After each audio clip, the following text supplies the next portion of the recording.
The Selfish Path to Romance. Download Chapter 1 for free at drkenner.com. Here is a question that I received from Lucas, and it's about having seen a movie as a child that kind of freaked him out and continues to freak him out. And I know I certainly had that experience, and perhaps you did too. Hi, Dr. Kenner. I had a childhood trauma. When I was quite young, my mom took me to the movies to see the famous Disney film, The Hunchback of Notre Dame.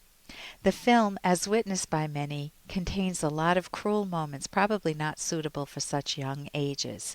The film started, and I witnessed a man in black, a man on a black horse killing a gypsy woman outside a church, and then thinking of drowning her baby in a nearby well. My mom said that I was a little anxious at the start, up until the scene when the crowd starts humiliating the good-natured Quasimodo. At that moment I was crying loudly in the theater, and I was begging my mother to leave. So we left, and all this left me with an extra trauma inside. 2 or 3 years after this event, unaware of the trauma, I watched the whole movie again. Obviously the trauma got worse. The scene where Judge Frollo sings Hellfire, revealing his lustful motives in a room full of red demons, still haunts me. Even nowadays, I can't sleep when these images come to mind. I sweat out of fear. Any suggestion to help me deal with these images? Lucas. So, Lucas, when any of us have images in our mind that we don't like, maybe it's from a war. If someone's returning from a war and they saw bloodshed, maybe they saw their buddies killed in a war, or maybe it's the trauma of having seen something as a child. It could have been even a horror movie. I think this is called one of Disney's dark movies, The Hunchback of Notre Dame. I've never seen it, actually. I was surprised. I looked it up online and saw a few clips of it, and I said, oh, I see what you saw. But it could be trauma from your childhood. It could be some sort of abuse, and you get the memories back. How do you deal with that?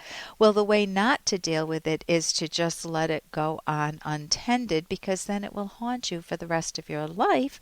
The way to deal with it, there are wonderful, wonderful cognitive therapy skills that you can learn that can help you play with the imagery, can help you, when I say play with it, I'll talk about that in a moment, can really look at what you're saying to yourself when you're traumatized. You can learn how to fade it over time, and you can learn the antidote. Hey, I got to interrupt this because we've got to pay some bills. 30 seconds, that's it. A very quick ad, and then Ellen will be back. Romance. I wish I knew more about what girls want from a relationship. Boy, I wish I knew more about what I want. Where's that ad I saw? Here it is. The Selfish Path to Romance, a serious romance guidebook. Download Chapter 1 for free at selfishromance.com and buy it at amazon.com. The Selfish Path to Romance. That is interesting. Really look at what you're saying to yourself when you're traumatized. You can learn how to fade it over time, and you can learn the antidote, which I'll also talk about in a moment. So let's take each one of these. So The Hunchback of Notre Dame, it's a very heroic movie, but it's also a very tragic story. So seeing it, I do know the story. So seeing it as a kid can leave you what? It can leave you feeling, oh my gosh, the world's a heck of a scary place, and people are cruel, and what's my future look like if it's so dark and you can't trust anybody, and the good people seem to lose in the movie. So how do you deal with, you get that whole emotion when you see those images in your mind again when they come back. All of that comes back as a package, this dark view of yourself, the world, or other people, or the hope. It may not be dark about yourself, but just what's the use? Why bother? To sum it up, good loses and bad seems to win. Bad seems to win the day.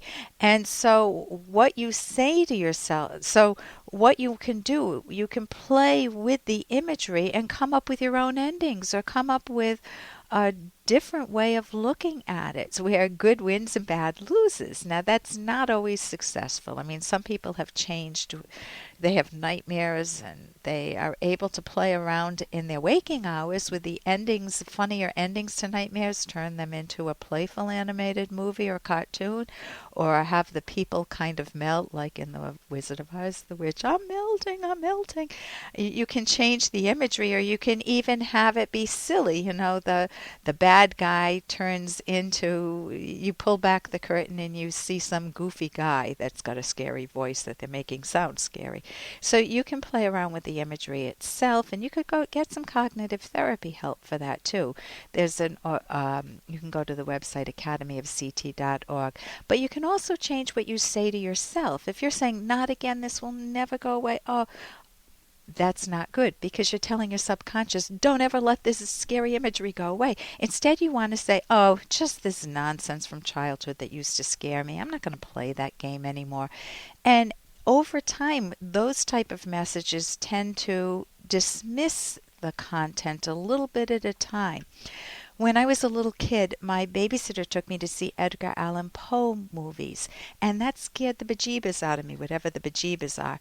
And I have avoided horror movies for the rest of my life, but I just don't watch them. Even very dark scenes in movies, even in the Pirates of the Caribbean. I'm not a fan of seeing skeletons dancing and freaky-looking ski monsters.